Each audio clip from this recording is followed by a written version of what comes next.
सद्गुरुदेव महाराज।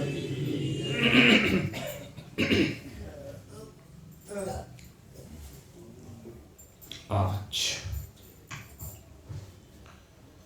अत्यंत अश्रुपूरित नेत्रों के साथ भगवत चरणारविंदों में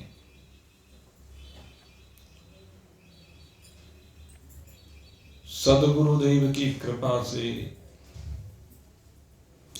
उस दिव्य प्रसंग को सुनने के लिए बीहड़ वन की सीमाओं से बाहर निकलने के लिए उत्सुक जिज्ञासुवृंद,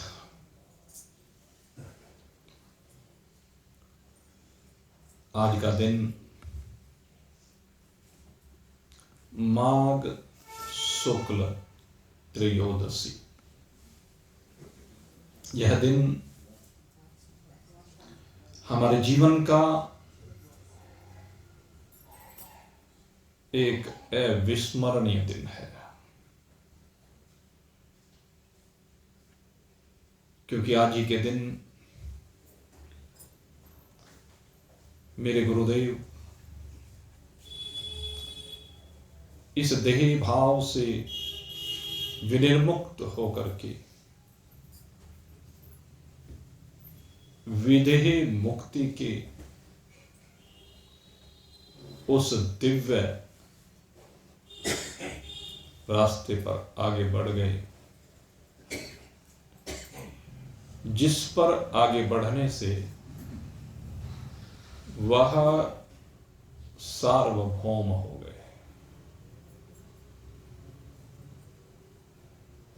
और सार्वभौम होकर के जितने भी भक्त इस चराचर जगत में अपनी यात्रा को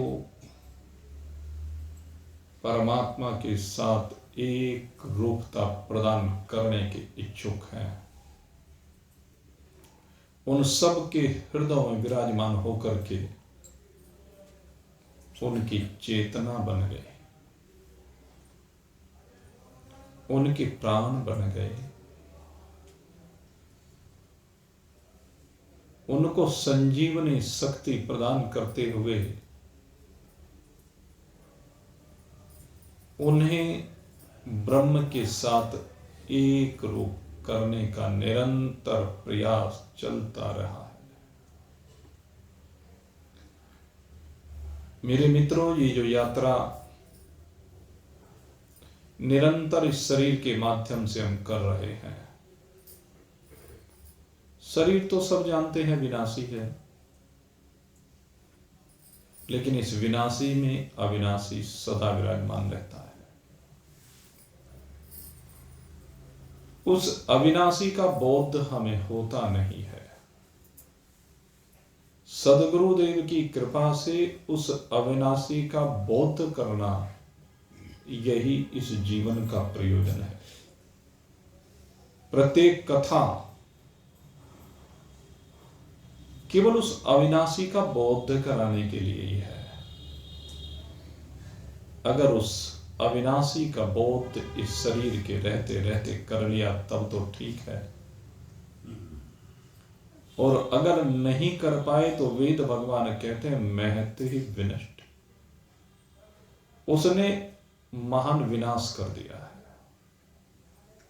धन का विनाश हो जाए, संपदा का विनाश हो जाए, शरीर का विनाश हो जाए, संसार में किसी का भी विनाश हो जाए, कोई मायने नहीं रखता है, क्योंकि वो सब तो एक दिन विनाश होना ही है। लेकिन कहते हैं जीव इस शरीर में आकर भी अगर परमात्मा को प्राप्त नहीं कर पाया तो अपने भाग्य का विनाश कर दिया उसने। ये चेत वेदी दत्त सत्यमस्ति न चेत वेदी महति विनष्टि। इसलिए हमारे गुरुदेव कहते हैं कि शरीर के रहते रहते अपने स्वरूप का बोध प्राप्त करना ये अनिवार्य है। और बौद्ध किस रूप में प्राप्त करें? कहते कि मैं कौन हूं ये जाने, अपनी वास्तविकता को जाने।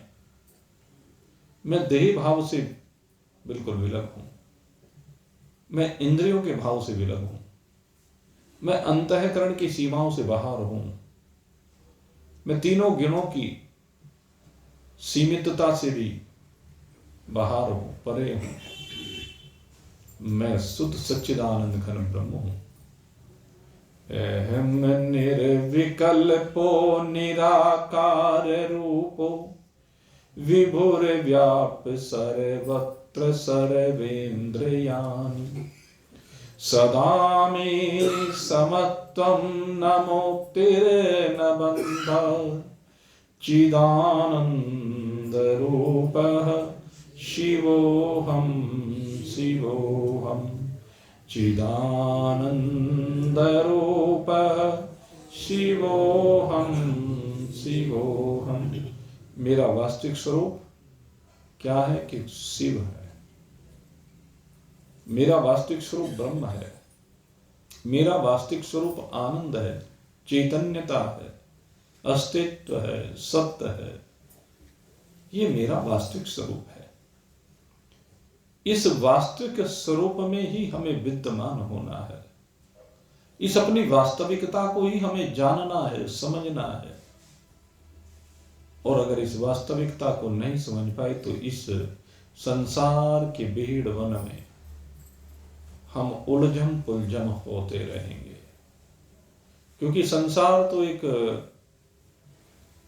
जंगल ही है, झाड़ जंकाड़ बने हुए हैं।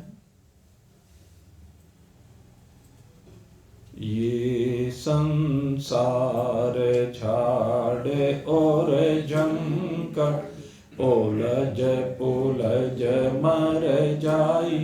कहते इस संसार में झाड़ जंकड़ी भरे पड़े हैं और इनमें जीव उलझता पुलझता रहता है। कैसे उलझता पुलझता रहता है? कभी परिवार के, कभी धन के, कभी संतान के, कभी शरीर के।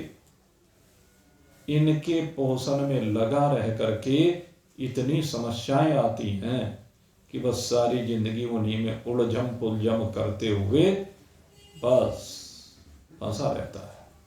लेकिन कोई कोई बिरला होता है जिसके ऊपर भगवान की कृपा होती है, जिसको अपने सदगुरुदेव का आश्रय मिलता है और वह इस भीड़ जंगल से उनके निर्देशन में बाहर निकल जाता है। इस वन की सीमाओं से बाहर निकल करके, इस घनघोर वन की सीमाओं से बाहर निकल करके, इस उलझम पुलझम से बाहर निकल करके, इस मानसिक तनाव की सीमाओं से बाहर निकल करके, त्रिविध दुखों की सीमाओं से बाहर निकल करके अपने वास्तविक स्वरूप अजर अमर विनाशी चैतन्य स्वरूप में विराजमान हो जाता है। और जैसे ही अपनी अजरता अमरता विनाशता में विराजमान होता है तो कहते हैं बस आनंदमय हो जाता है। आनंद के अतिरिक्त फिर कुछ रहता ही नहीं है। और मेरे मित्रों, ये जो कथा की जाती है ये आनंद के लिए की जाती है, क्योंकि आनंद स्वरूप की कथा है, आनंद के लिए है। मेरे राम की कथा है, आनंद के लिए है, क्योंकि राम आनंद स्वरूप ही है। वो ब्रह्म ही राम बनकर के आया है और वो ब्रह्म अब हमें उपाय बता रहा है। ये जो अयोध्या कांड है, मैं आपसे कह रहा था, ये हमारे जीवन का दर्पण है। अयोध्या की जो घटनाएं हैं वहां पर केवल त्याग है, वहां प्राप्ति की इच्छा किसी की भी नहीं है। कैकेयी इस अयोध्या कांड में बहुत क्या कहें, ऐसी स्थिति आती है कि न जाने कोई ऐसा अयोध्या वासी नहीं होगा। जब राम जी के वनवास की घोषणा हुई है, वो दुखी न और कैकेयी को पता नहीं क्या क्या कह रहा होगा। और चिंतन करके देखिए वो कैकेयी से हर्ष उन सबको स्वीकार कर रही, उन गालियों को स्वीकार कर रही, उस प्रताड़ना को स्वीकार कर रही, उस एकांत को स्वीकार कर रही और उस त्याग को स्वीकार कर रही। जैसे ही भगवान के लिए वन मांगा है और राजा दशरथ ने वन दिया है, तो राजा दशरथ ने कैकेयी का त्याग कर दिया है। एक पत्नी के लिए इससे बढ़कर के दुखद कुछ हो नहीं सकता कि एक पति जीते जी उसका त्याग कर दे। कैकेयी को देखिए, भगवान राम, उनको तो लीला करनी है, वो तो सब जानते हैं, इसलिए चलो वो तो लीला करने के लिए चले हैं, इसलिए भगवान राम के धैर्य की हम क्या बात करें। समर्पण तो अगर देखना है, धैर्य तो देखना है, तो सीता जी का देखिए। सीता जी ने शायद कभी जीवन में कल्पना भी नहीं की होगी, या सीता जी के लिए किसी ने कभी कल्पना भी नहीं की होगी। सोच सकता है कोई सीता जी के बारे में कि ऐसे वन में उनको जाना पड़ेगा, वो कोमलांगी, वो वन में रहेंगी। बहुत समझाने का प्रयास उनको किया है। कानन कठिन भयंकर भारी, घोर घाम हिम बारी बिहारी। कहते हैं जो वन है वो तो बड़ा ही भयंकर है, बड़े हिंसक पशु वहां पर रहते हैं, ककरीले पथरीले कटीले रास्ते हैं, गर्मी सर्दी बरसात है, किस प्रकार से रहोगी। लेकिन सीता जी एक ही बात कहती हैं कि मैं तो तुम्हारी छाया हूं, और छाया कहीं भी जाए, ध्यान कर लेना मेरे मित्रों। आप चिंतन करके देखें, हम अगर यदि कहीं भी जा रहे हैं, गर्मी हो, सर्दी हो, बरसात हो, कैसे ही कटीले पथरीले ककरीले रास्ते हों, बहुत कष्ट हमें होता है ना। अभी सर्दियों में बहुत कष्ट हुआ, आगे गर्मियों में बहुत सहना पड़ेगा ताप को, बरसात में भीगना भी पड़ जाता है, बड़ी दिक्कत होती है, सब कुछ होता है, कष्ट होता है। अगर कोई शरीर को काट भी दे, कितना कष्ट होता होगा, चिंतन करके देखें। लेकिन मेरे मित्रों, एक बात बताइए, अगर यदि शरीर की छाया के बारे में मैं बात करूं, शरीर की जो छाया होती है, चाहे वो किसी भी रास्ते पर आप चलें, आपके शरीर की जो छाया होती है, क्या उस छाया को कोई कष्ट होता है? कोई अस्त्र शस्त्र से काटे, अग्नि से जलाए, वायु उड़ाए, जल गीला करे, लेकिन छाया गीली होती नहीं है, जलती नहीं है, कटती नहीं है। यही बात सीता जी कह रहे हैं, मैं तो आपकी छाया हूं, और जब मैं आपकी छाया हूं तो मुझे कैसे कष्ट हो सकता है, क्योंकि जो भी कष्ट होगा सो आपको होगा। आप अपने ऊपर आने वाले कष्ट को मेरे को छूने भी नहीं देंगे। ये सीता, ये सीता। लक्ष्मण जी, अब भारत और शत्रुघ्न तो थे नहीं। लक्ष्मण जी अगर वहां पर रहते तो एक राजा की भांति रहते, लेकिन नहीं।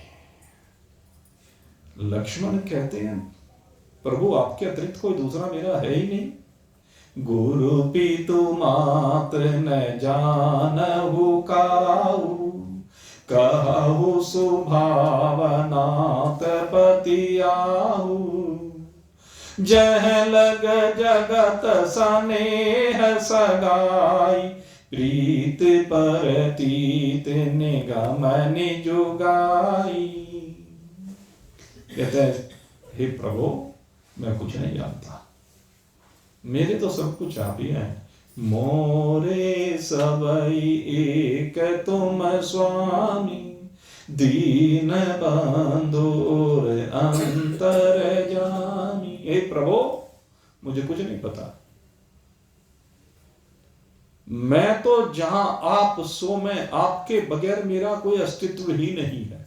मैं तो इस जगत में किसी को नहीं जानता, न मां को जानता हूं, न पिता को जानता हूं, न अन्य किसी भाई को जानता हूं, न पत्नी को जानता हूं, किसी को नहीं जानता। और वाह रे लक्ष्मण की मां, लक्ष्मण की माता, क्या सुंदर भाव है इस लक्ष्मण की माता के। जैसी मालूम होता है लक्ष्मण को रोकती नहीं है, कहते जाओ बेटा तुम्हारा यहां क्या काम है। कहने लगे तुम्हारा तो सब कुछ राम है, राम के अतिरिक्त तुम्हारा कुछ नहीं है। और साथ साथ एक बात का ध्यान रखना बेटा, आज एक शपथ दिलाती है सुमित्रा लक्ष्मण को, देखना लाल मेरे हो तुम, देखना लाल मेरे हो तुम, तो सत पे सदा अड़े रहना। देखना लाल मेरे हो तुम, तो सत पे सदा अड़े रहना।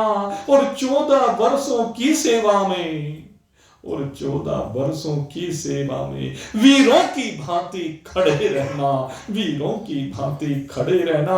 किंचित भी पीछे हटे लाल, तो क्षत्रिय धर्म मिटा दोगे। और किंचित मार्ग से डगे अगर, तो मां का दूध लजा दोगे, मां का दूध लजा दोगे। बेटा अपने मां के दूध की तुम्हें लाज रखनी है। इन 14 वर्षों में तुम्हें वीरों की भांति अड़ी खड़े रहना है, एक क्षण के लिए विश्राम नहीं करना है। ये मां की प्रेरणा, इसे कहते हैं भारत की मां। जाओ बेटा जाओ, प्रसन्न रखो उनको, जो मुद मंगल के दाता है। अब पिता तुम्हारे रामचंद्र, और सिया तुम्हारी माता है। जाओ बेटा, अब तो बस सब भांति सब कुछ वही तुम्हारे हैं। और उर्मिला की अगर बात करो, वो उर्मिला जो लक्ष्मण के साथ आई है जनकपुरी से, जन्म जन्म का साथ है, लेकिन कहती है मैं तुम्हारे मार्ग में बाधा नहीं बनूंगी। मैं सीता की तरह तुम ये नहीं कहूंगी कि मैं भी साथ चलूंगी, नहीं, कि तुम्हारे कर्तव्य के मार्ग पर मैं तुम्हारे राह का रोड़ा नहीं बनूंगी। जाओ, ये रघुकुल में यश कमाने का यही अवसर तुम्हें मिला है, और अत्यंत उत्साह आगे जाओ। लक्ष्मण कहते मैं कृत हो गई, कहना नहीं,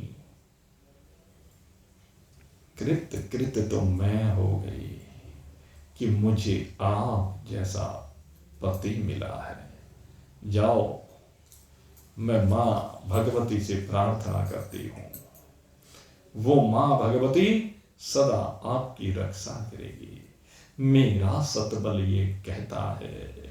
इन 14 वर्षों के लिए वो भावना है, उर्मिला का तप है, उसकी साधना है, उसके अपाते व्रत की जितनी प्रशंसा की जाए कम है।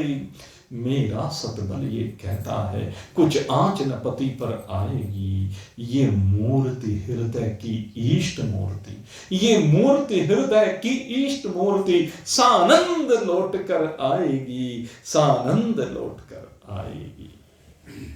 तीनों अब तैयार होते हैं, वनवासी का वेश धारण करते हैं। लेकिन जैसे ही कि कई वनवासी का वेश धारण करना चाहती है, वशिष्ठ जी बीच में आते हैं, खबरदार की कई, ये अयोध्या की महारानी है, ये एक राजकुमारी है, जनक जी की राजकुमारी यहां अयोध्या की महारानी बनकर आई है। खबरदार, आज गुरुदेव ने डांट दिया है, और यह सबसे जरूरी है, गुरु की डांट, चाहे उम्र कितनी भी हो जाए, कोई भी हो। अयोध्या की महारानी अब तो वरदान मांग ले, राजमाता हो गई हो, क्योंकि जब वरदान दे दिया गया, अब तो वरदान दिया जा चुका, अब तो राजमाता है। लेकिन वशिष्ठ जी ये नहीं देखते हैं, गुरु का जो धर्म है वो निभाते हैं। गुरु की बात मुख्य यही होती है, वो जब भी शिष्य को गलत मार्ग पर जाते देखते हैं, कोई भी गलत कार्य होते देखते हैं, तो तुरंत वहां पर उसको अगर प्रताड़ित करने की आवश्यकता है, दंडित करने की आवश्यकता है, तो उससे भी पीछे नहीं हटते। जब सीता जी को वनवासी के वस्त्र पहनाना चाहती है कि तो तुरंत धिक्कारने लगती है, खबरदार महारानी, ये क्या कर रही है तू? अरे तूने वन राघव को मांगा या सीता को भी मांगा है? सीता पर क्या अधिकार तेरा, जो जोगन इसे बनाती है? हम जितना दबते जाते हैं तो उतना चढ़ती जाती है। खबरदार। वशिष्ठ जी की भूमिका ठीक है, सब लीला को देख रहे हैं, ब्रह्मज्ञानी हैं, लेकिन ब्रह्मज्ञानी होने का मतलब ये नहीं कि अगर ये संसार में कुछ गलत हो रहा है तो उसके विरुद्ध आवाज ना उठाई जाए। वशिष्ठ जी संदेश देते हैं, दृष्टा होना अलग चीज है। दृष्टा होने में असंगता होती है, लेकिन दृष्टा बनने का मतलब ये नहीं कि व्यवहारिक रूप से आंखें बंद हो जाएं, ये भी नहीं होना चाहिए। इसलिए वशिष्ठ जी यहां सचेत करते हैं, अब चलने की तैयारी हो रही है। दशरथ जी कहते हैं, बेटा इन दोनों को क्यों साथ में लेकर जा रहा है? इनको यहां छोड़ता, अगर तुम इनको यहां छोड़ दोगे कम से कम मेरे प्राण बचे रह सकते हैं। लेकिन दोनों जब नहीं मानते हैं, बहुत समझाने का दशरथ जी ने प्रयास किया है। कहने लगे, बेटा इतिहास में मेरे जैसा पापी पिता कोई दूसरा नहीं मिल सकता। आज तक इतिहास में न कभी ऐसा पिता हुआ होगा, न शायद आगे कभी होगा, जो अपने बेटे को वनवास दे रहा है। अरे राजपाट देते हुए, अपना अधिकार देते हुए, अपनी संपत्ति देते हुए तो हमने देखा है, लेकिन वनवास देते हुए किसी पिता को कभी नहीं देखा है। इसलिए मेरे जैसा पापी पिता कोई दूसरा नहीं हो सकता, और बेटा तेरे जैसा आज्ञाकारी पुत्र भी इस जगत में कोई दूसरा मिल नहीं सकता, जो सब कुछ छोड़ करके जा रहा है। पर बेटा मेरी बात सुन लो, तुम मुझे छोड़ करके जा रहे हो, मैं कहता हूं कोई बात नहीं, चाहे वचन झूठा हो जाए मुझे कोई बात नहीं, लेकिन बेटा मैं तेरे बगैर नहीं रह सकता। अरे तुम घर का प्यार छोड़ते हो, मैं अपना प्यार छोड़ दूंगा। तुम छोड़ रहे हो अवधपुरी, तुम छोड़ रहे हो अवधपुरी, मैं ये संसार छोड़ दूंगा, मैं ये संसार छोड़ दूंगा। बेटे तुम्हारे बगैर मैं जीवित नहीं रह सकता हूं, इस संसार को निश्चय ही मैं छोड़ दूंगा। बहुत समझाने का प्रयास किया। जैसे राम जी चलने को तैयार हुए, दशरथ जी दौड़ने लगे और दौड़ते दौड़ते नीचे गिरे और बेशुद्ध हो गए, अचेत हो गए महाराज दशरथ। और अब राम जी चलने लगे, और जब राम जी चले हैं, अब पीछे मुड़ करके राम जी नहीं देखते हैं, क्योंकि पीछे मोह की जंजीरें पड़ी हुई हैं। अब कर्तव्य पथ पर आगे बढ़ना है तो मोहों की सीमा से बाहर निकलना पड़ेगा, नहीं तो ये मोह सकल जग व्याधीन कर मूला, ताते पुनि उप जही बहुविधि सूला। ये मोह अगर नहीं छोड़ते हैं तो हम अपने दायित्वों से मुख मोड़ लेते हैं।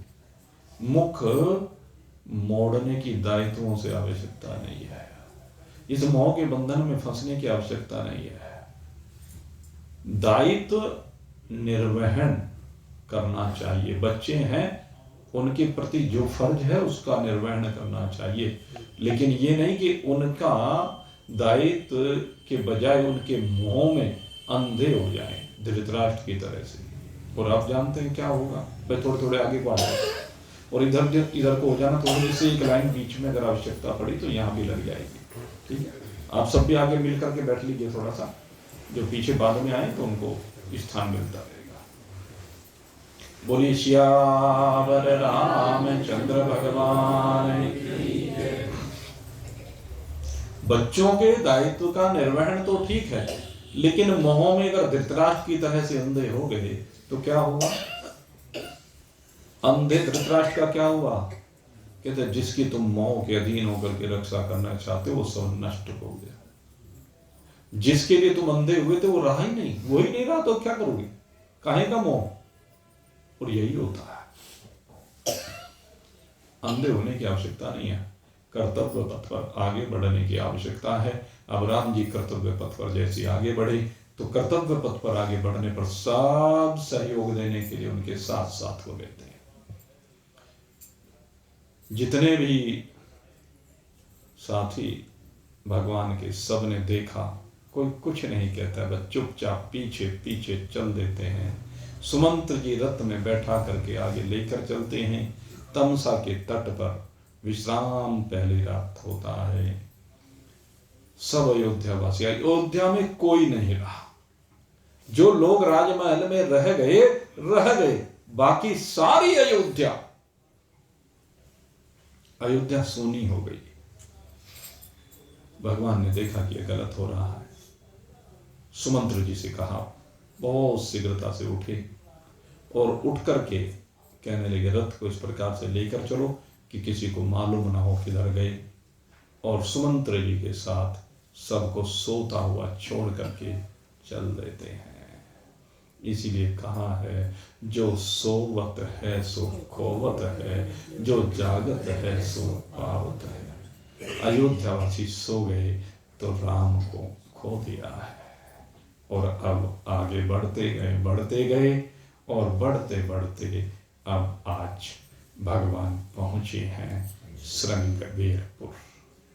श्रृंगवेरपुर में गुहू नाम का निषादों का राजा है। जैसे ही उसको समाचार मिला है, वह दौड़ा आया है अपने समाज के साथ और आकर के भगवान को प्रणाम किया है, दंडवत प्रणाम करता है।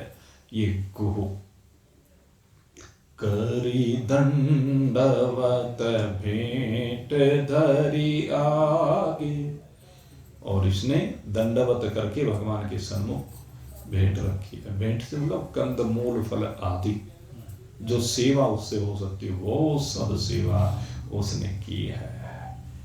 और जब उसको मालूम हुआ कि भगवान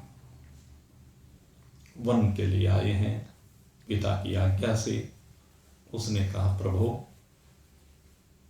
एक राज्य वो आपका है, बड़ा सुदृढ़ विस्तृत संपदा से भरपूर राज्य है, लेकिन प्रभु एक छोटा सा राज्य ये भी है। मैं आपके चरणों में अर्पित करता हूं, आप यहाँ के राजा बनिए और यहाँ के राजकाज की व्यवस्था आप देखिए। कितना समर्पण है गुरु का, अपने राज्य को भगवान के चरणों में रख देता है। लेकिन भगवान कहते हैं कि हम राज्य करने के लिए नहीं आए हैं, हम राम राज्य की स्थापना करने के लिए आए हैं, उस भूमि को तैयार करने के लिए आए हैं। अब थक गए हैं, थोड़ा विश्राम करना चाहते हैं। भगवान सीता जी के साथ वहीं पर पत्तों की चटाई बना करके उन पत्तों पर लेट जाते हैं। आज उस दशा को देखते हैं देवता, तो देवता भी रो पड़ते हैं। कहते भगवान जो समस्त वैभवों के स्वामी हैं, समस्त वैभव जिनसे प्रकट होते हैं, और ये लक्ष्मी जी जो सबको वैभव प्रदान करती है, सब प्रकार की सुख संपत्ति की स्वामिनी, आज पत्तों पर लेटी हुई है, जमीन के ऊपर। बहुत दुख होता है, गुरु भी देख रहे हैं, बड़ा कष्ट होता है। लक्ष्मण जी पहरे पर बैठे हैं, दोनों बात कर रहे हैं। निषाद राज कहता है कि कैकेयी ने बहुत बुरा किया। लक्ष्मण जी कहते हैं नहीं भाई, कोई किसी का बुरा नहीं करता। काऊ न काहू को सुख दुख कर दाता, निज कृत कर्म भोग सब बनाता। ये भैया ये सब अपने अपने कर्मों का भोग है। किसी के ऊपर मिथ्या दोष नहीं लगाना चाहिए। अगर यदि किसी के ऊपर दोष लगा रहे हैं तो हम पाप कर्म कर रहे हैं। हम जो भी भोग रहे हैं सब अपने कर्मों का फल भोग रहे हैं। कब का किया हुआ कर्म किसको कब भोगना पड़े इस बात का कुछ पता नहीं लगता है। कर्म का फल अवश्य में भोगना पड़ता है। यही नहीं, भगवान भी इस व्यवहारिक जगत में कर्म के भोग से बचते नहीं है। मैं एक कथा सुन रहा था, वैसे तो ये प्रसंग पहले भी आपके सन्मुख रखा जा चुका है। जैसे बाली को भगवान ने, आगे प्रसंग आएगा कि धोखे से एक पेड़ के पीछे छिप करके बाण मारा, तो कहते हैं उसका ही क्या हुआ बाद में।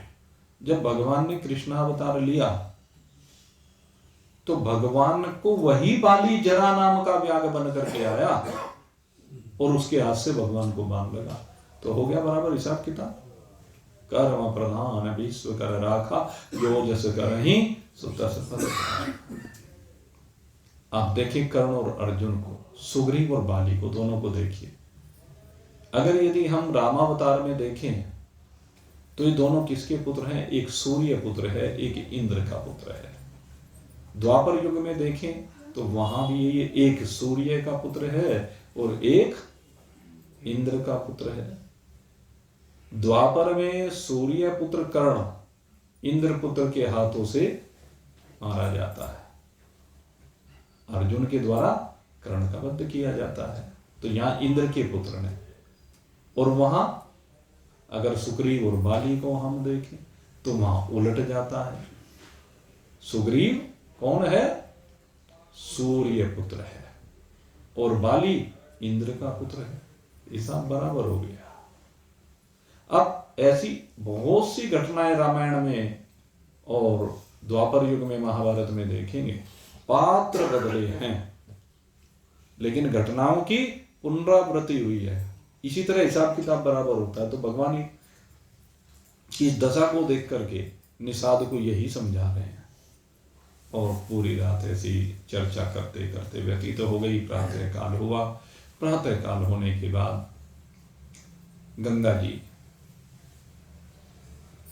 की प्रार्थना की है, स्तुति की है, पूजा की है। उसके बाद चलने की तैयारी होती है। और जब चलने की तैयारी होती है तो कहते हैं, देखते हैं नाव को। एक केवट है जिसने अपनी नाव लगा रखी है।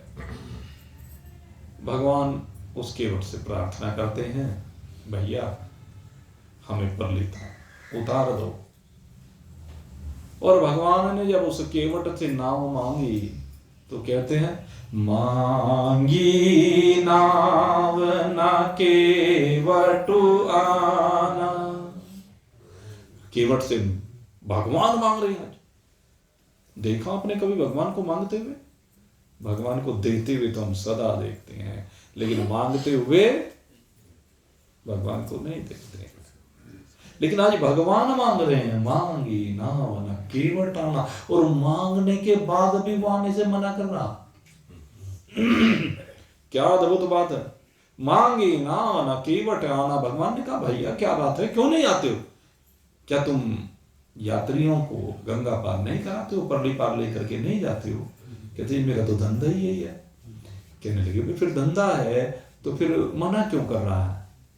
कहने लगे, प्रभु आपको मना कर रहा हूं और को मना नहीं करता हूं।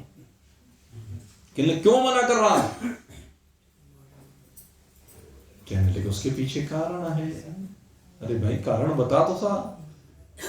कही तुम्हारे मरम मैं जान। कहने लगे, मैं तुम्हारे मरम को जानता हूं, तुम्हारी शक्ति को जानता हूं, तुम्हारी विभूति को जानता हूं। कहने लगे, अरे क्या जानता है? ऐसा क्या है जो तुम मुझे पार नहीं उतारना चाहते हो, अपनी नाव में बैठाना नहीं चाहते हो? क्या कारण है? कहते हैं, प्रभु बता दो। कहने, हाँ भाई वही तो पूछना चाहते। कहने, प्रभु मैंने आपकी कथा सुनी है, क्या कथा सुनी है? छुअत शिला भई नारी सुहाई। प्रभु मैंने सुना है आपने एक पत्थर की शिला थी, उस पत्थर की शिला को चरण से छू दिया, और जब चरण से छुआ तो वो तो नारी बन गई। और प्रभु वो तो पत्थर की थी शिला, ये तो काट की नैया है। और प्रभु अगर यदि ये काट की नैया, इसको आपने जब चरण से छुओगे, इसमें पैर रखोगे, और अगर यदि ये नारी बन गई तो मेरा तो सारा जीवन खराब हो जाएगा। चरणों की रज का ये प्रभाव जब पत्थर और शिला पर है तो मेरी लकड़ी की नैया तो बस छूते ही छूमंतर है, ये तो छूमंतर हो जाएगी, यह तो अंतर ध्यान हो जाएगी, अंत साफ हो जाएगी। और या फिर अगर यदि ये नारी बन गई तो प्रभु एक तो मेरी जो रोजी है वो चली जाएगी, मेरी तो रोजी यही है, बच्चों कहाँ से खिलाऊंगा। और दूसरी बात एक नारी और बन जाएगी, एक तो पलती नहीं, दूसरी को कैसे पालूंगा। और फिर उनके बीच का झगड़ा, कि नारियों के झगड़े में तो आप यहाँ आए हो, नहीं तो कहाँ अयोध्या के सिंहासन पर बैठते। अगर नारियों का झगड़ा ना होता, तीन तीन है इसलिए तो गड़बड़ हो गई, नहीं तो यहाँ आने की कहाँ बात थी। इसलिए प्रभु क्षमा करें, मैं आपको पार नहीं ले। कहने लगे भाई चल तू पार नहीं ले जाता तो चलो देखें, दूसरी नाव देख लेते हैं। अब देखा इधर उधर, अब सब और नजर दौड़ा करके देखा, कोई दूसरी नाव दिखाई ही न दे। अब जब नहीं देखी कोई नाव, कहने लगे तो बड़ी गड़बड़ हो गई, अब क्या करें। कहने हमारे तो तैरना भी नहीं आता जो हम तैर करके चले जाएं। कहने लगे हाँ प्रभु मैं जानता हूं, आप तैरना नहीं जानते हैं, आप तो डूबना जानते हैं। कहने लगे क्या मतलब? कहने प्रभु मैं जानता हूं आप तो भक्तों के भाव में, भक्तों के प्रेम में डूबते चले जाते हैं। और जहां तक तैरने की बात है तो वो जब भक्तों के प्रेम के भाव में आप डूबते चले जाते हैं तो आपके नाम के सहारे चाहे वो पत्थर दिल भी क्यों ना हो, वो भी तैर करके पार हो जाता है। ये आपके प्रेम का स्वभाव है।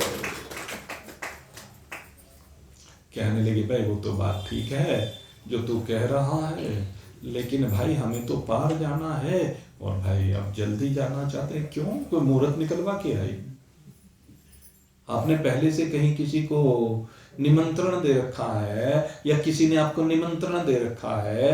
आप तो 14 बरस के लिए, अब तो 14 बरस का टाइम पूरा करना है। अब काहे की आफत आ रही है, काहे की जल्दी है? अब जल्दी का क्या काम है? आराम से, कोई बात नहीं, चले जाना। जब दूसरी नाव आएगी प्रतीक्षा करे, भैया तू क्यों देरी करता है, तो क्यों हमें नहीं ले जाना चाहता, सच सच बता। कहने मैंने तो आपको बता दिया। अरे कोई तो उपाय होगा। कि हाँ उपाय है। कहने लगे क्या उपाय है?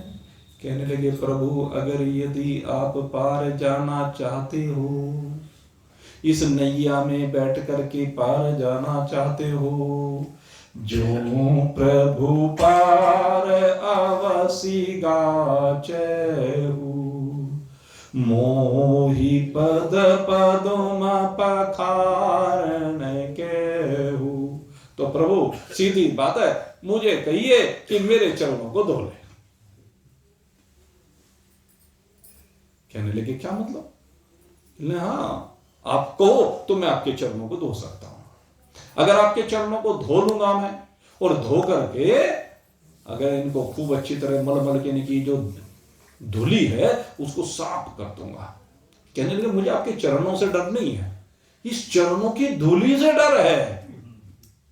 क्योंकि जो भी चमत्कार करती है आपके चरणों की धूली करती है, क्योंकि आपकी धूली में ही सारी शक्तियां विराजमान है। जहां जहां भूमि का जो जो कण आपके चरणों का स्पर्श प्राप्त कर लेता है उसकी शक्ति असीम हो जाती है। इसीलिए हम भगवान की चरण धूलि को, महान पुरुषों की चरण धूलि को अपने मस्तक पर धारण करते हैं, उसका पान करते हैं। इसलिए मैं तो आपको नाव पर तभी चढ़ाऊंगा, और आपकी सौगंध खाकर कहता हूं आपके पिता महाराज दशरथ की, आपके पिता दशरथ की सौगंध खा करके चाहता हूं कि तब तक आपको नाव में नहीं बैठाऊंगा जब तक आप मुझे चरण पखारने के लिए नहीं कहेंगे। लक्ष्मण कहने लगा, अच्छा हमारे बाप तक पहुंचता है? अरे तेरी इतनी हिम्मत एक नाव वाला होकर के? कहने लगे, प्रभु इतना गुस्सा करने की आवश्यकता नहीं, अब बड़प्पन दिखाने की जरूरत नहीं, अब आप इतने अमीर नहीं रहे, अब तो आपके पास कुछ है ही नहीं, सब कुछ छोड़ के आए हो। मेरे पास तो कम से कम नैया भी है, तुम्हारे पास तो नैया भी नहीं। अब तुम्हारे पास क्या है? एक फूटी कोड़ी भी नहीं है, क्योंकि वहां से एक पैसा साथ में लेके नहीं है। भगवान श्री राम लक्ष्मण ने जो जो इनकी संपदा थी, जो जो कुछ भी सीता जी को दहेज में मिला था, कहते हैं वो सब का सब दास दासियों ब्राह्मणों को सब दान करके आए थे। चलने से पहले सब कुछ वस्त्र तक दान कर दिए थे। सब सीता जी के वस्त्र भी भगवान ने दान करा दिए थे। 14 साल तक क्या होता उनका, तो सब कुछ दान करने के बाद भगवान चले थे। तो उनके पास कुछ है नहीं, कहने लगे इसलिए अब अहंकार करने की आवश्यकता नहीं, अब आप राजा नहीं हो, अब तो बनवासी हो। अब खैर अब लाचारी है, क्या करें। भगवान कहने लगे, भाई तू क्यों ज्यादा बात को आगे बढ़ाता है, तू क्या चाहता है? पैर पखारना चाहता है ना? कोई बात नहीं। कृपा सिंधु बोले मुस्काई, सोई करो जेहि तब नावन जाई। तेरी जो इच्छा करे सो कर ले, वो कर जिससे तेरी नाव बची रह जाए। कहने लगे ठीक है प्रभु। और अब तो केवट के भाग्य का क्या ठिकाना है। जैसे ही केवट ने भगवान की आज्ञा प्राप्त की है, तुरंत एक कटोता लेकर के, कटोता लकड़ी का, लकड़ी की परात कह लीजिए, वो लकड़ी की परात लेकर के आया। और लकड़ी की परात लेकर के जब वो आया तो किसी ने कहा, मैं लकड़ी की परात लेकर के क्यों आया? भगवान के चरण धोने के लिए। कहने लगे बहुत होशियार है। दो बातें, पहली बात तो ये है कि नाव भी लकड़ी की है और कटोता भी लकड़ी का। परीक्षण हो जाएगा कि अगर यदि कुछ गड़बड़ होनी होगी, नारी बननी होगी, तो यही बन जाएगा, नाव तो बची रहेगी। और दूसरा जो भाव है, वो भाव केवट का। कहने लगे इसमें मेरी पत्नी रोज मेरे लिए आटा गूंथती है, रोटी बनाती है।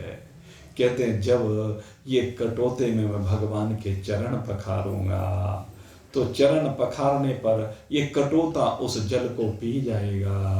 और रोज जब मेरी पत्नी इसमें आटा गूंथेगी, तो भगवान के चरण कमलों का प्रसाद रोज मुझे सेवन करने के लिए मिलेगा। रोज भगवान का चरणामृत में पान करूंगा, इसलिए कटोता लेकर के आया है।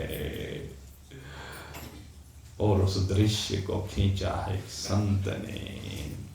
खटवा में गंगा जल लेकर भगवान के चरण पखारूंगा।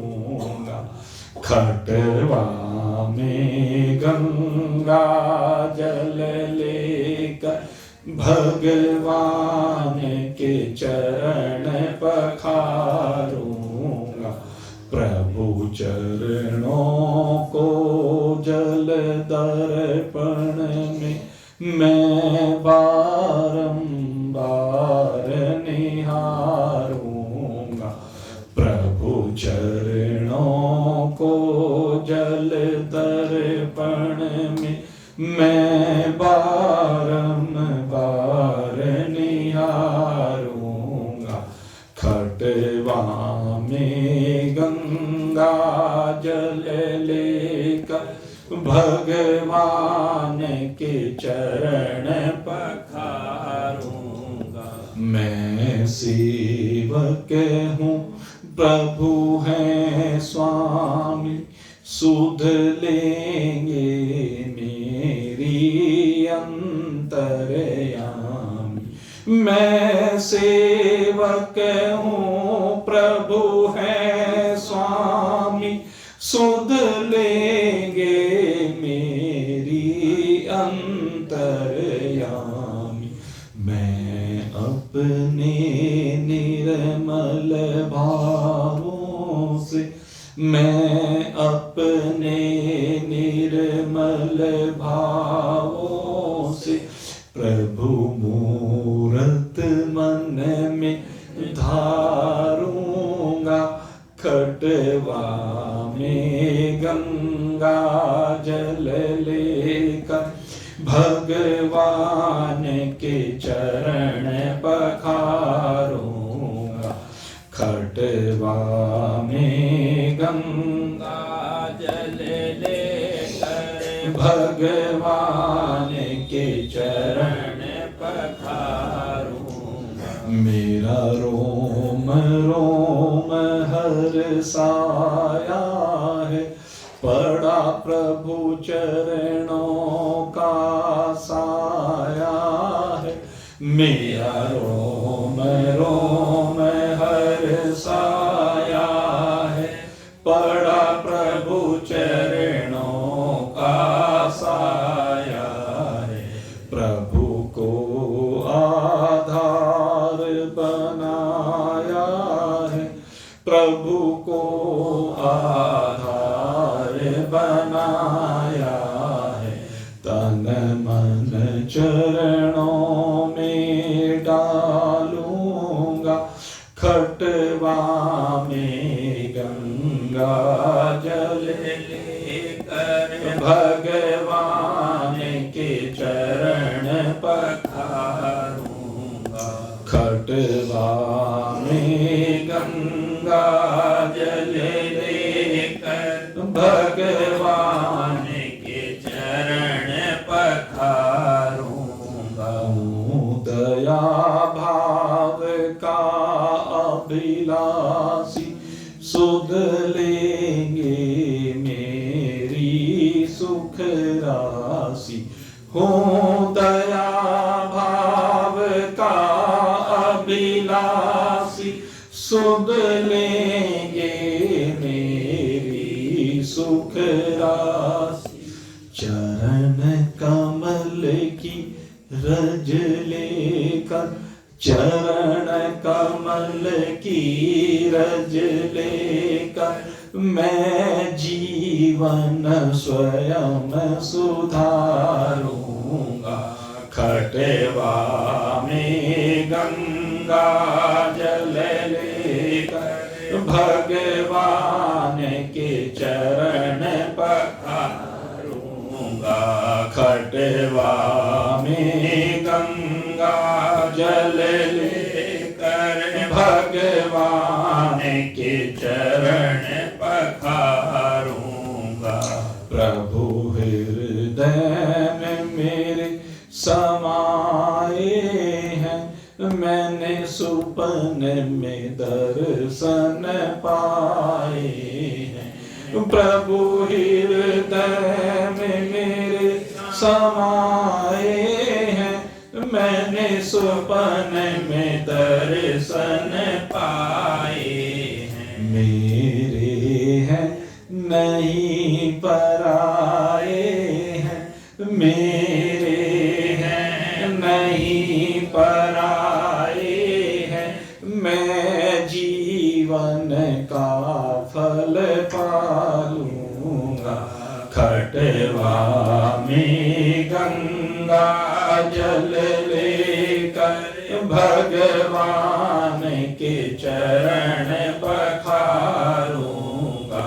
खटवा में गंगा जल लेकर भगवान के चरण पखारूंगा। और आज कौन इस केवट के भाग्य को देख करके नहीं जल रहा होगा, कहने क्या सौभाग्य है इसका, मेरा क्यों नहीं ऐसा। दिल में कहीं जलन होती है, लेकिन सराहना कर रहे हैं सब। अब भगवान कटौते में खड़े हुए, एक पैर को धोया, फिर दूसरे पैर को धोने लगा, झटके मारने लगा। जब झटके लगे तो भगवान गिरने को होने लगे। अब जोर जोर से झटके मार मार करके, रगड़ रगड़ करके पैर धो रहा है। भगवान कह रहे क्या करता है, जरा आराम से कर। कहने लगे प्रभु क्या बात?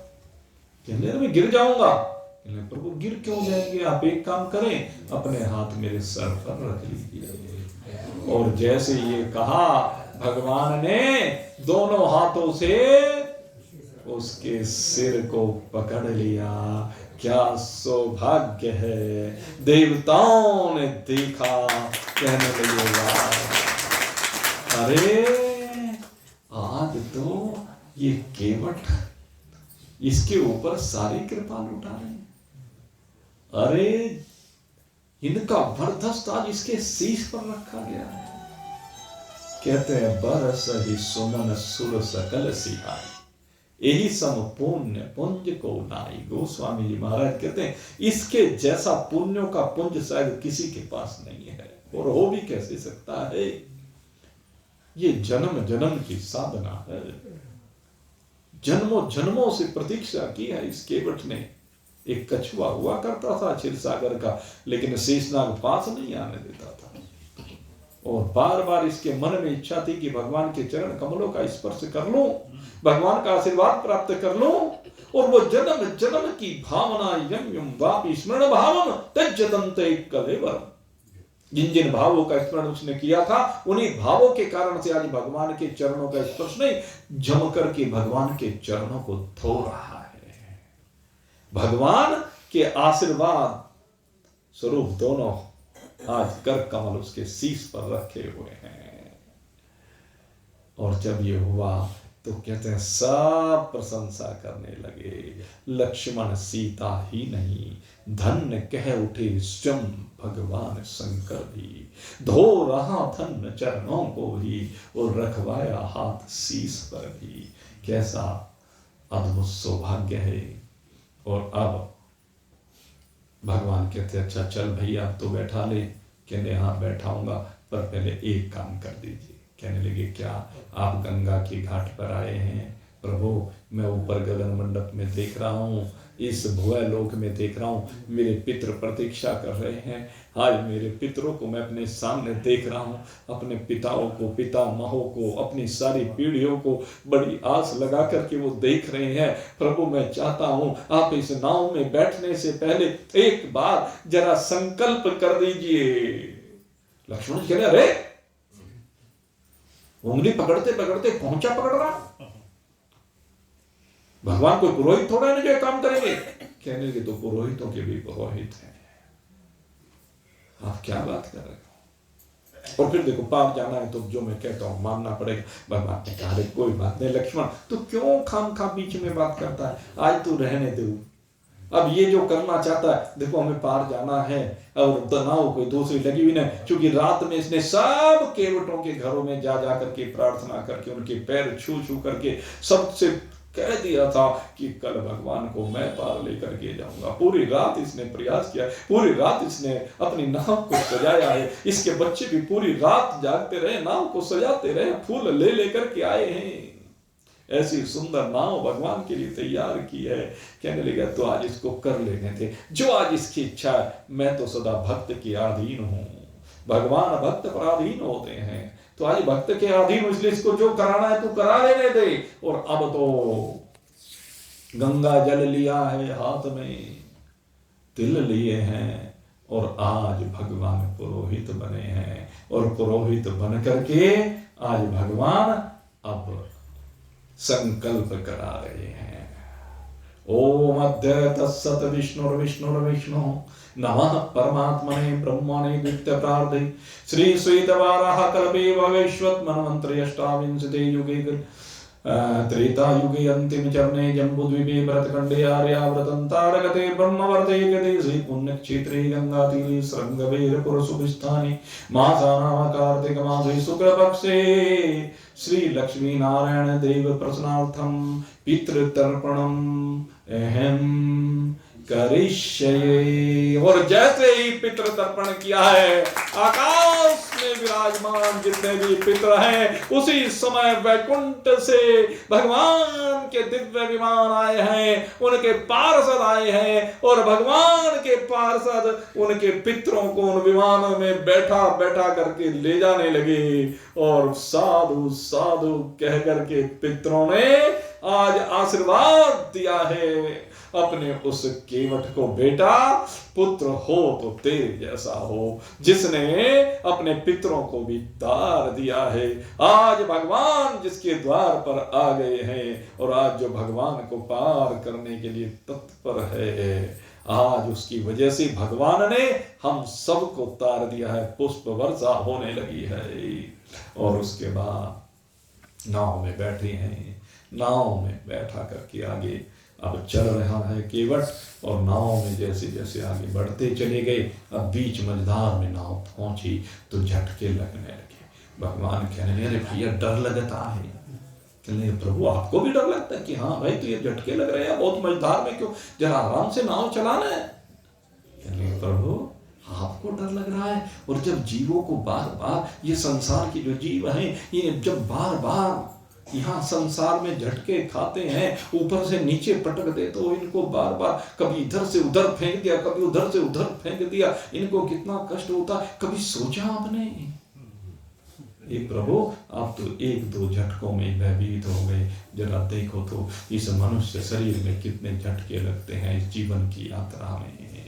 हे प्रभु भैया तू बहुत ज्यादा तर्क करता है, इतनी बात मत बना, बस तू आराम से नाव को लेकर चल, हमें डर लग रहा है। और केवट उस समय गंगा मैया से प्रार्थना करता है, मैया जरा नाव को मझधार में मत फंसने दो, धीरे धीरे चलो, मेरी नैया में लक्ष्मण राम, गंगा मैया धीरे बहो, मेरी नैया में लक्ष्मण राम, गंगा मैया धीरे बहो। कहाँ से आई गंगा मैया, कहाँ से आई नैया, कहाँ से आई गंगा मैया, कहाँ से आई नैया, कहाँ से आए लक्ष्मण राम, गंगा मैया धीरे बहो, मेरी नैया में लक्ष्मण राम,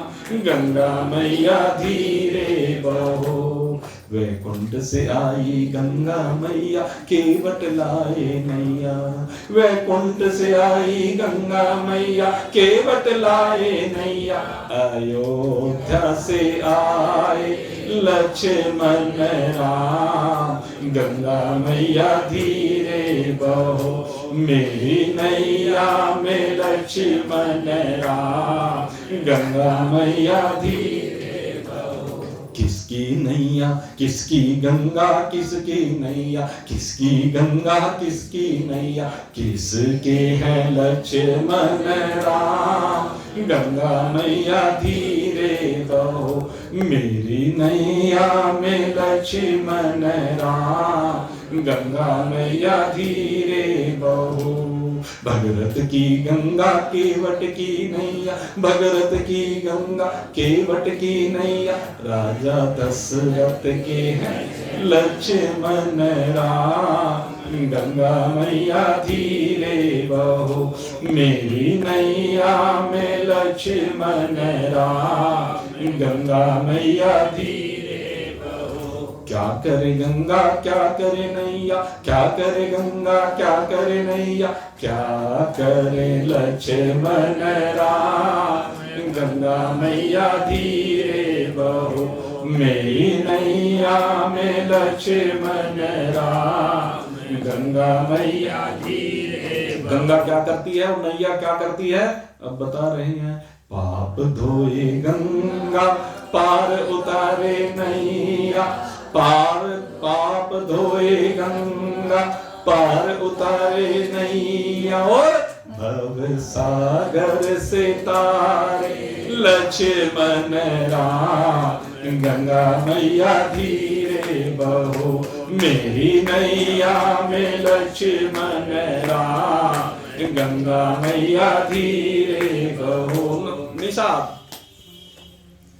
बार बार प्रार्थना करता है, माते धीरे बहो, भगवान इस नैया में बैठे हुए हैं मेरी, अब कृपा करो।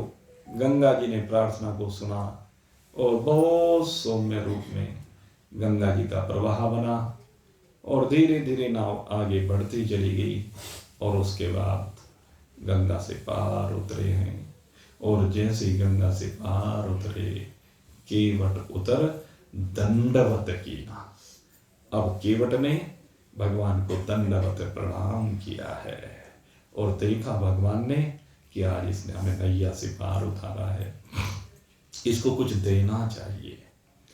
भगवान के मन में है कि इसको कुछ देना चाहिए, क्योंकि जो भी कोई भगवान की शरण में आ जाए तो भगवान कुछ ना कुछ देते हैं। लेकिन आज भगवान के पास देने के लिए कुछ नहीं है, लेकिन पत्नी वही है जो पति के मन की बात को जान जाए, उनके दिल की बात को समझ जाए। तो उसी समय माता सीता ने देखा और तुरंत अपने पतिदेव की हृदय की बात को जान करके अपनी मुद्रिका उतारी। मुनि मुद्री मन मोदित उतारी। कौन सी? एक मुद्रिका, राम नाम की वो अंगूठी जिस पर राम नाम अंकित था, वो उतारी और वो भगवान को सौंप दी। और जैसे ही भगवान उस मुद्रिका को केवट को देने लगे, कहने लगे प्रभु क्षमा करें। आंखों में आंसू भराए केवट के, प्रभु आप क्या कह रहे हैं? कहते मजदूरी? प्रभु आपसे मजदूरी तो मैंने आपसे बहुत ले ली है, अग्रिम में ले ली है। अरे जी भर करके मैंने आज उन चरण कमलों को धोया है, जिनके चरण कमल कमला के कर तल से न निकलते देखा। आज वही कर कमल, भगवान के वो चरण कमल इन हाथों में थे, इन हाथों ने उनकी सेवा की है। प्रभु चरणों की रज जो धोई थी वह क्या थी? मजदूरी थी वह, और जीवन भर की मजदूरी भी बस इतनी मजदूरी थी वो कि जो जीवन भर की मजदूरी उससे कहीं बढ़ करके, कहते इसी के लिए तो जीवन पाया जाता है। अरे कोटान कोट जन्मों की भी मजदूरी उस पर वारी है, हे नाथ एक कण पर उसके वैकुंठ लाख बलिहारी हैं, वैकुंठ लाख बलिहारी हैं। कि प्रभु जो काम आज, जो सौभाग्य आज मुझे मिला है न, कहते उसके ऊपर तो वैकुंठ भी आपके बलिहारी है प्रभु। और प्रभु फिर एक बात और बताओ राज्य की, कहते हैं देखो हम और आप तो एक ही धंधा करने वाले लोग हैं, मेरी जाति के आप हैं। लक्ष्मण जी तो बस कहने खबरदार, अब तक तूने बहुत कह दिया, हमने सुन लिया, अब तू हमारी जाति का भी हो गया। प्रभु आप बार बार बीच में क्यों आ जाते हो?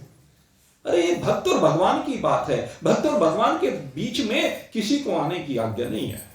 आप बार बार क्यों बीच में फुफकारने लगते हो? और अब मैं डरने वाला नहीं हूं। आपने वहां जब वैकुंठ की बात थी, क्षीर सागर की बात थी, आपने मुझे बहुत डराया, लेकिन अब मैं डरने वाला हूं, मैं भी पक्का हो गया हूं, इसलिए आप पीछे हटिए।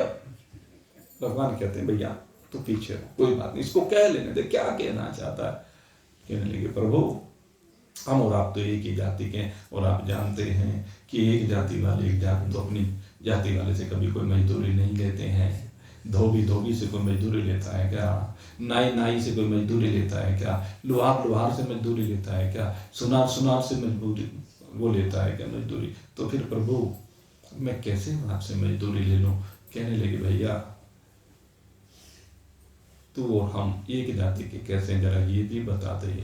कहने लगे प्रभु हमारी और दोनों की एक जाति यह है, तुम भी केवट हो, मैं भी केवट हूँ, मैं इस गंगा का केवट हूँ, आप भव सागर के केवट है। और प्रभु अगर मजदूरी देना चाहते हैं तो हे प्रभु आज आप इस गंगा के किनारे आए और इसका केवट मैं हूँ, तो मैंने आपको गंगा से पार उतार दिया। और प्रभु जब भव सागर की बारी आएगी, आप उसके केवट है, जब मैं आपके दरवाजे पर आऊं तो आप मुझे पार उतार देना, हिसाब बराबर हो जाएगा।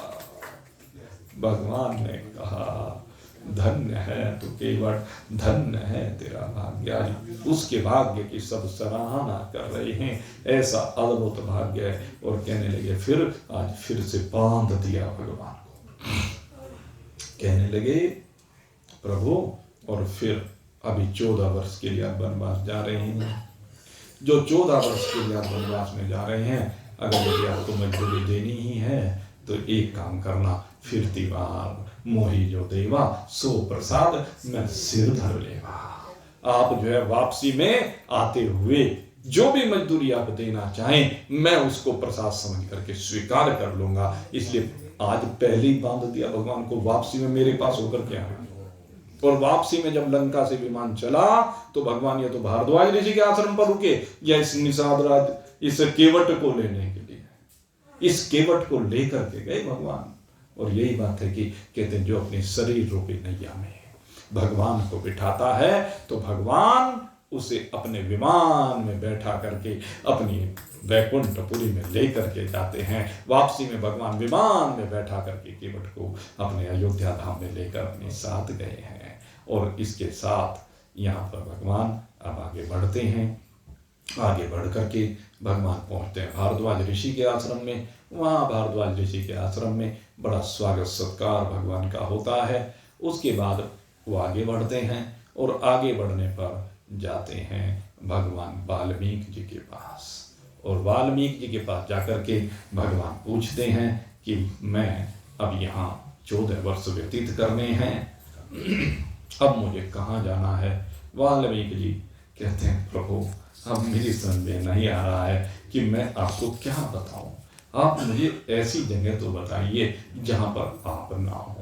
हरि व्यापक सर्वत्र समाना, प्रेमति प्रगट होई मैं जाना। कहते हैं मैं तो एक ही बात जानता हूँ प्रभु, आप तो सर्वव्यापक है। और फिर भी लौकिक व्यवहार के लिए आप अगर यदि पूछ रहे हैं तो मैं कहता हूँ प्रभु आप वहीं पर बस जाना। जब भी प्रेम के साथ कोई भी भक्त आपको पुकारे तो उसके हृदय में बस जाना। बहुत से स्थान यहाँ पर बताए गए हैं, उनकी चर्चा अनेक बार समय समय पर हम करते रहते हैं। लेकिन सबसे पहला जो भाव दिया है, जिनके श्रवण समुद्र समाना, कथा तुम्हारी सुभग सरिनाना, भरहि निरंतर होई न पूरे, तिनके ही तुम कह करूरे, लोचन चातक जिन करी राखी, रहि दरस जलधर अभिलाषी, निदरहि सरित सिंधु सर भारी, रूप बिंदु जल होहि सुखारी, तिनके हृदय सदन सुखदायक, बसहु बंधु सिय सह रघुनायक। हे प्रभु कहते हैं जिनके कान आपकी कथाएं सुनने के लिए सदा लालायित रहते हैं। सबसे पहला स्थान ये बताया, जिनके कान भगवान की कथा सुनने के लिए आकुल व्याकुल रहते हैं। और कहते हैं कभी अघाते नहीं, कभी भरते नहीं। कैसे? कहते हैं जैसे अनेक नदियों का जल समुद्र में आकर के मिलता है, लेकिन समुद्र न कभी अघाता है, न कभी थकता है, न कभी भरता। ठीक उसी प्रकार से हमारे काम भी भगवान की चर्चा सुनने से अघाए नहीं। तो कहते हैं प्रभु उनके हृदय में आप वास करें। भगवान ने कहा एवमस्तु, कहने लगा ऐसा ही होगा। आप क्या कर रहे हो? ये सबसे पहला वरदान आप ही को दिया है। भगवान ने सबसे पहला वरदान आपको ही दिया है। आपके श्रवण, आपके कान इस समय भगवान की कथा सुन रहे हैं। और ये कह रहे हैं वाल्मीकि जी, कहते हैं जिनके कान लालायित रहते हैं। अगर लालायित न रहे तो आप क्यों आए रोज? आप रोज कथा सुनने के लिए आते हैं क्योंकि आपके मन में भाव है कि आज फिर राम के प्रेम में डूबना, राम जी की कथा को सुनना, राम जी की लीला को गाना, राम जी की महिमा का श्रवण करना है। इसलिए तो आप आते हैं। तो कहते हैं रोज सुनिए, रोज सुनिए। ये जीवन मिला ही इसीलिए। और भाई हम तो रोज सुनाते हैं, अब सुनने के लिए आप लोग बहुत आते भी हैं रोज। और जो सुनते हैं उनके कल्याण को कोई रोक नहीं सकता। तो इस प्रकार से वाल्मीकि जी ने उनको स्थान बताए, और वाल्मीकि जी के स्थान बताने के बाद फिर वास्तव में कहते हैं व्यवहारिक रूप से फिर भी मैं बताता हूँ कि आप निकट में ही चित्रकूट में आप वास करें। भगवान गए चित्रकूट में, लक्ष्मण जी ने वहां पर बड़ी सुंदर पर्णकुटी का निर्माण किया है। वहीं पर बहुत से भीड़ कराता करके संत ऋषि मुनि आकर के वहां पर अब भगवान की सेवा करते हैं। और इधर सुमंत्र जी वापस चले। सुमंत्र जी को भेजा था महाराज के पास भगवान श्री राम ने, रात्रि के समय में प्रवेश किया है। और सुमंत्र जी के हृदय की दशा कहते उसका वर्णन कोई नहीं कर सकता। कितने दुखी हैं कि मैं राम को लेकर के आया था और आज राम के विहीन जा रहा हूँ, राम जी मेरे साथ नहीं है, किस मुंह से महाराज दशरथ को अपना मुख दिखाऊंगा, इन अयोध्या वासियों को कैसे अपना मुंह दिखाऊंगा। इसलिए जब देखा कि अंधेरा हो गया, अपने मुंह को ढकते हुए छिपते हुए किसी तरह से महाराज दशरथ के पास पहुंचे और वहां जाकर के देखा कौशल्या जी के महल में महाराज की दशा, महाराज बेसुध से पड़े हुए हैं, राम राम किए जा रहे हैं, बस राम के अतिरिक्त और कुछ नहीं है। और बारंबार राम को पुकार रहे हैं। दशरथ जी जब राम को पुकार रहे थे तो सुमंत्र जी का आगमन हुआ, और जैसे ही सुमंत्र जी ने आकर के प्रणाम किया और उनको देखते ही दशरथ जी कहने लगे, सुमंत कहाँ है मेरे राम, तो उनको वन में घुमा करके ले आए क्या वापस, दिखाओ मेरे राम को मेरे सामने लाओ, मेरे राम को मुझे दिखाओ, राम ही मेरा प्राण है, राम के बगैर मेरे प्राण निकले जा रहे, मेरे प्राण कंठ में आ गए हैं, राम से मिलाओ प्रभु, राम से कैसे मिलाऊं। राम ने तो आपके वचन का पालन करने के लिए वन की यात्रा प्रारंभ कर दी है। मैंने बहुत मनाने का प्रयास किया, मैंने सीता को भी मनाने का प्रयास किया, लक्ष्मण को भी मनाने का प्रयास किया, लेकिन महाराज मैं उनको लौटा नहीं सका। मेरी दृष्टता, प्रभु आप जो चाहे मुझे दंड दे लीजिए। सुमंत्र तो उनको कैसे वहां पर छोड़ आए, अरे जब तुम उनको छोड़ करके आए, क्या तुम्हारा ये दिल कैसे मान गया, तुम्हारे इस हृदय के टुकड़े क्यों नहीं हो गए।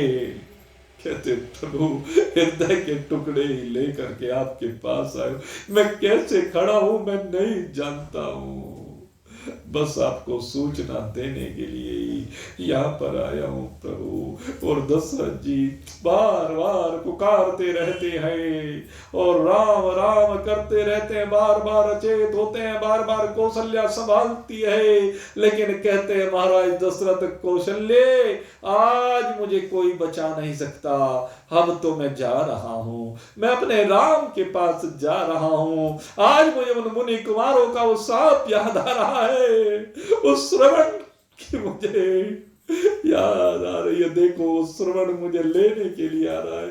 वो मुनि कुमारों ने जो साप दिया था, मैं उन मुनि कुमारों को आज देख रहा हूँ।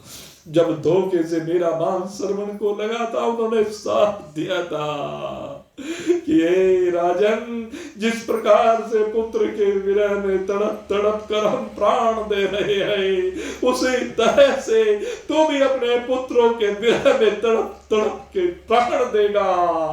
कौशल्य मैं जा रहा हूं अपने राम के पास। राम राम सिया राम कही, राम राम कही राम, तन परिहर रघुबर बिरह, निप गयो सुर धाम सियावर राम जय जय राम। राम राम करते हुए महाराज दशरथ इस नश्वर शरीर को राम से मिलने के लिए छोड़ करके चल देते हैं। ऐसा भी कोई दूसरा पिता नहीं देखा होगा जो वास्तव में पुत्र के बिछो पर अपने प्राणों को छोड़ दे। महाराज दशरथ ने आज अपने प्राणों को छोड़ दिया है। मुनि वशिष्ठ आए हैं, आज कोई पुत्र साथ में नहीं है। एक नाव में तेल भरा गया है, महाराज दशरथ को उसमें लिटाया गया है। दूत भेजे गए हैं केकई देश, भरत और शत्रुघ्न वहां पर हैं, उनको संदेशा भेजा गया है और संदेशे के मिलते ही भरत और शत्रुघ्न अयोध्या में वापस आए। सुनी अयोध्या को देखा जो भी मिलता है वो उनको वह हाथ जोड़ करके नमन तो कर रहा है, लेकिन सब मुंह फिराए जा रहे हैं। कहते क्या बात हुई, क्या अपराध हुआ, क्या दोष हुआ, आज आखिर ये अयोध्या सोनी क्यों हो गई है। जल्दी जल्दी पहुंचते हैं महल में और महल में जाकर के जब समाचार मिलता है कि कई दीपक लेकर के आती, आरती उतारने चाहती है। कहते मुझे आरती नहीं, मेरे राम कहाँ है, मेरे पिता श्री कहाँ है। और कहने लगी मैंने सब काम बना दिया है। क्या काम बना है? कहले मैंने तेरे लिए राज तिलक मांग लिया है। और राज तिलक राम के होते हुए मुझे राज तिलक क्या मतलब है? या बेटे मैं सब बता दूंगी, पर बीच में विधाता ने गड़बड़ कर दी है, महाराज स्वर्ग सिधार गए। हाँ था ये क्या हुआ, क्या आज अयोध्या सुनी हो गई, मेरे राम वन को चले गए, मेरे पिताश्री स्वर्ग को चले गए। भरत जी को जब सारे षड्यंत्र का पता चलता है तो माँ का त्याग कर देता है। तू मेरी माँ नहीं हो सकती, ऐसा कार्य है अयोध्या में तो कोई कर नहीं सकता। तूने जो कार्य किया है, ये कलंक का टीका तूने मेरे माथे पर लगा दिया, मुझे आज लज्जा आ रही है। भरत को बहुत समझाया मुनिवर ने, और जब मुनिवर ने समझाया बेटा ये सब होनहार होती है, ये सब कुछ विधि का लिखा होता है, इसलिए बेटा अब सबसे पहले अपने दायित्व का निर्वहन कर। भरत जी को दायित्व का निर्वहन कराने के लिए वशिष्ठ जी तैयार करते हैं।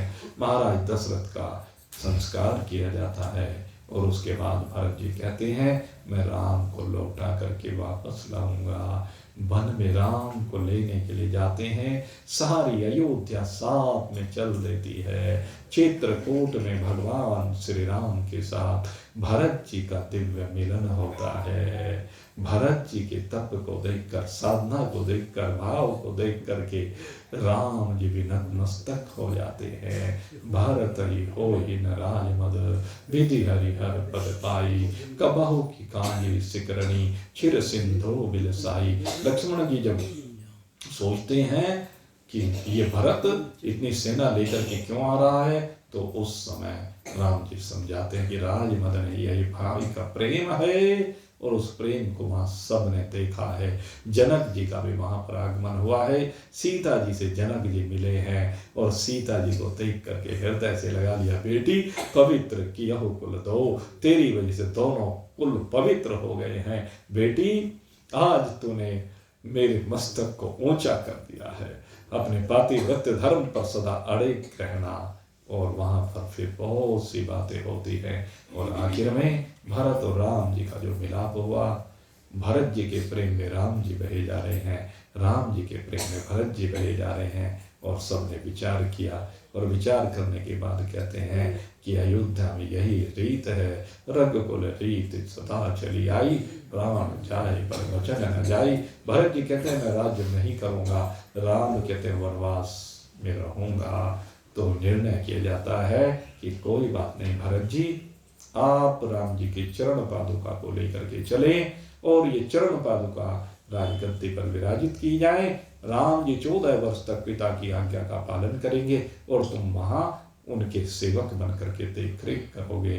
राम जी का स्मरण करते हुए आकर के बसे हैं नंदी ग्राम में, सदा राम राम करते रहते हैं और शत्रुघ्न जी राजकाज का भार वहां पर संभालते हैं।